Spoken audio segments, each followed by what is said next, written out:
ચાલો મિત્રો, આજે હું બનાવવા જઈ રહી છું શિયાળાની સ્પેશિયલ વાનગી એવા અડદિયા.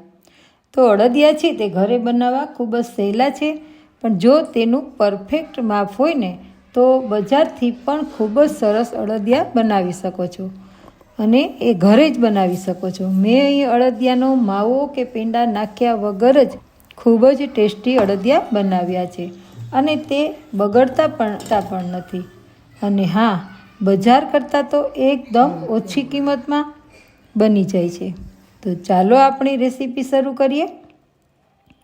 તો અડદિયા બનાવવા માટે મેં અહીં 500 ગ્રામ અડદનો કરકરો લોટ લીધો છે, તેમજ 500 ગ્રામ દેશી ઘી અને 400 ગ્રામથી થોડી વધારે ખાંડ. તમે 400 ગ્રામ પણ લઈ શકો છો, તો 400થી 450 ગ્રામ ખાંડ લેવી. તેમજ 75 ગ્રામ ગુંદ લીધો છે, જે બાવળીયો ગુંદ છે, અને બાવળીયો ગુંદ લેવાથી તે સ્ત્રી અને પુરુષો બંને ખાઈ શકે છે. તો મેં અહીં બાવળીયો ગુંદ 75 ગ્રામ લીધો છે. ત્યારબાદ 7-8 નંગ એલચી લીધી છે, 7-8 નંગ લવિંગ લીધું છે અને થોડું જાયફળ લીધું છે. તમે તમારા ટેસ્ટ મુજબ જાયફળ ઉમેરી શકો છો. અને તેને આપણે બારીક ખાંડી લઈશું અથવા તો મિક્સરમાં પીસી લઈશું. તેમજ 1 ચમચી તજનો ભૂકો લીધો છે. મારે તૈયાર જ હતો એટલે મેં લીધો છે. તમે ક્રશ કરીને પણ તે લઈ શકો છો. તમે અડદિયાનો મસાલો પણ આવે છે તે નાખી શકો છો, પરંતુ મેં આમાં લીધો નથી, કેમ કે મસાલાની સુગંધ બાળકોને ગમતી નથી, માટે તેને આ ઘરનો જ મસાલો છે એ પસંદ પડે છે. તો જાયફળ નાખો એટલે એમાં જાવંત્રીની સુગંધ તો આવી જ જાય. અને મેં 100 ગ્રામ કાજુ બદામ લઈ અને તેની ઝીણી કતરણ કરી લીધી છે. ધાબો દેવા માટે મેં 100 ગ્રામ દૂધ લીધું છે, તેમજ 100 ગ્રામ ઘી. હવે ઘીને ગેસ પર ગરમ થવા મૂકી દીધું છે અને દૂધ ગરમ કરી લીધું છે. ઘી ગરમ થઈ જાય એટલે બંને મિક્સ કરી દેવા અથવા તો જુદા જુદા પણ રાખવા. તો બંને છે એ અડદના લોટમાં ઉમેરી દેવા, થોડા થોડા ઉમેરતા જવા. દૂધ અને ઘી ઉમેરાઈ જાય એટલે અડદના લોટને સારી રીતે મિક્સ કરી લેવો.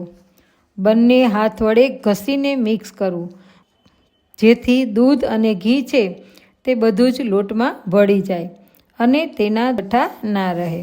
મસળતા જવું અને ભાંગતા જવું. લોટ મિક્સ થઈ જાય એટલે આપણે તેને હાથ વડે દબાવી દેશું અને 10થી 15 મિનિટ સુધી તેને ઢાંકીને રાખી દઈશું.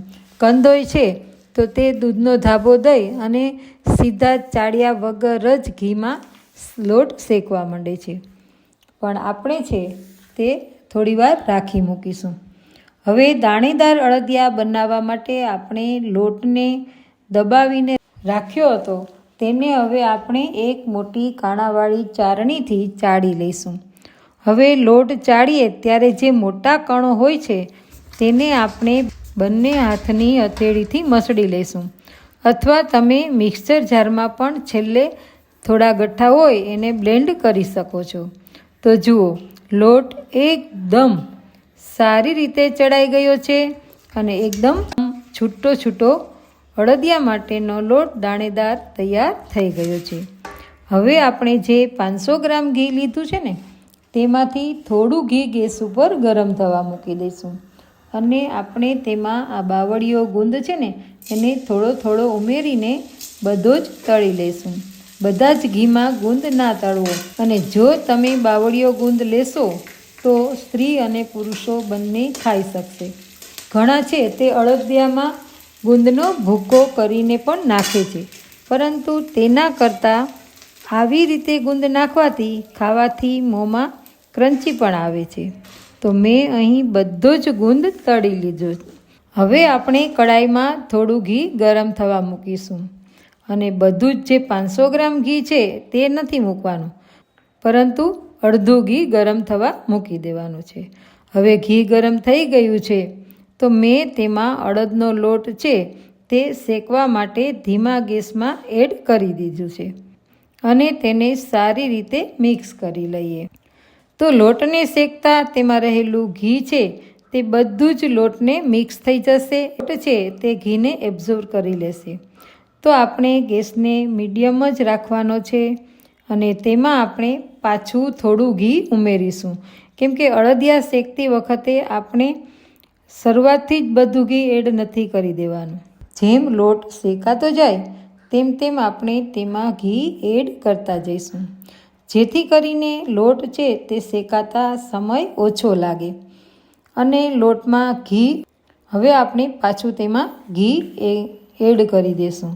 તો એકદમ લોટ છે તે ફૂલવા લાગે છે. તો હવે આપણે પાછું તેમાં ઘી નાખીશું. તો જુઓ, તેમાં લોટ છે તે ફૂલવા લાગ્યો છે અને લોટ પણ શેકાતો જશે. તો હવે જુઓ, લોટનો કલર પણ બદલાઈ ગયો છે, એટલે આપણો લોટ શેકાઈ ગયો છે. તો મેં તેમાં દૂધની મલાઈ નાખી છે, જેથી લોટ સારી રીતે કણીદાર બને. હવે આપણે ગેસ પરથી શેકેલા લોટને નીચે ઉતારી લેશું અને એક બાજુ થોડીવાર હલાવીને રાખી દઈશું. હવે આપણે ચાસણી બનાવવા માટે 400 ગ્રામ કે 450 ગ્રામ જે તમે ખાંડ લીધી હોય એ કડાઈમાં એડ કરી દઈએ અને તેમાં ખાંડ ડૂબે એટલું, એટલે કે 1 કપ જેટલું પાણી તેમાં એડ કરીશું અને તેને સારી રીતે મિક્સ કરી લઈશું.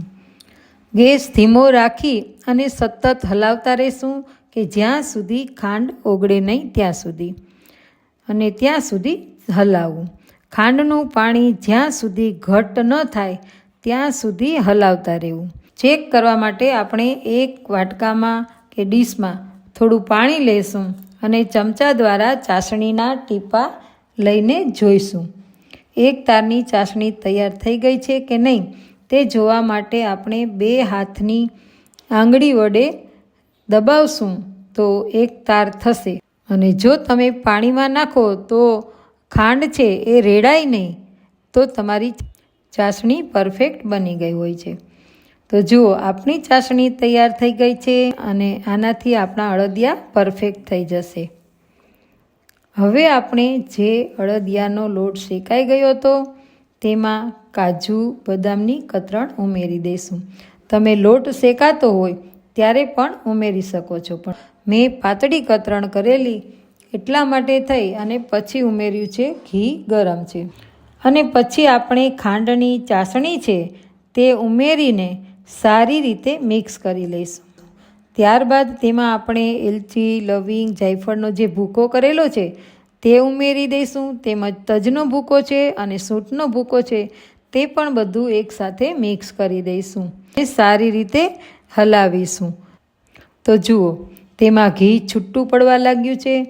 હવે આપણે તેમાં તળેલો જે ગુંદ છે તે પણ એડ કરી દઈશું. ગુંદ હંમેશા બધું જ નખાઈ જાય પછી છેલ્લે એડ કરવું, છેલ્લે જ ઉમેરવું, જેથી કરીને અળદિયો ચીકણો ન થાય. હવે ગુંદને આ બધા જ મિશ્રણ સાથે સારી રીતે મિક્સ કરી લઈશું. તો હવે મેં બધું જ સારી રીતે મિક્સ કરી લીધું છે અને તેના આપણે અળદિયા વળવા માટે તૈયાર થઈ જઈશું. માટે મેં એક વાટકીમાં મિશ્રણ નાખ્યું છે. વાટકીને હાથેથી દબાવી અને અળદિયો બનાવ્યો છે. તો જુઓ, વાટકીનો અળદિયો પણ સરસ થઈ ગયો છે, પણ અળદિયો છે તે હવે હું હાથેથી વાળી લઈશ.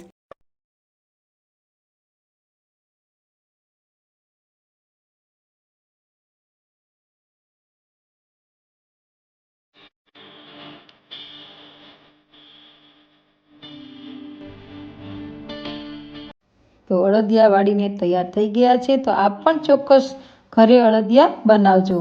તમારે અળદિયા બનાવવા માટે શું ખ્યાલ રાખો, તો કે અળદિયા બનાવતી વખતે આટલું તો ધ્યાન રાખવું કે લોટ અને ઘી બરાબર સરખું જ હોવું જોઈએ. તેમજ લોટને દાણેદાર બનાવવા માટે ઘી દૂધનો ધાબો દેવો ખૂબ જ જરૂરી છે. તેમજ લોટમાં ઘી છે એ થોડું થોડું એડ કરતું જવું, જેથી લોટ પણ જલ્દીથી શેકાઈ જાય છે. અને બીજું ખાસ કે એક તારની ચાસણી લેવી તો તમારા અળદિયા એકદમ સરસ પરફેક્ટ બનશે. તો તમને આ રેસીપી કેવી લાગી? જો રેસીપી પસંદ પડી હોય તો વિડીયોને લાઈક કરજો, શેર કરજો અને મારી ચેનલ ઉપર જો તમે પહેલી જ વાર આવ્યા હોય તો ચેનલને સબસ્ક્રાઈબ કરી દેજો. ફરી મળીશું નવી રેસીપી સાથે. ત્યાં સુધી આવજો.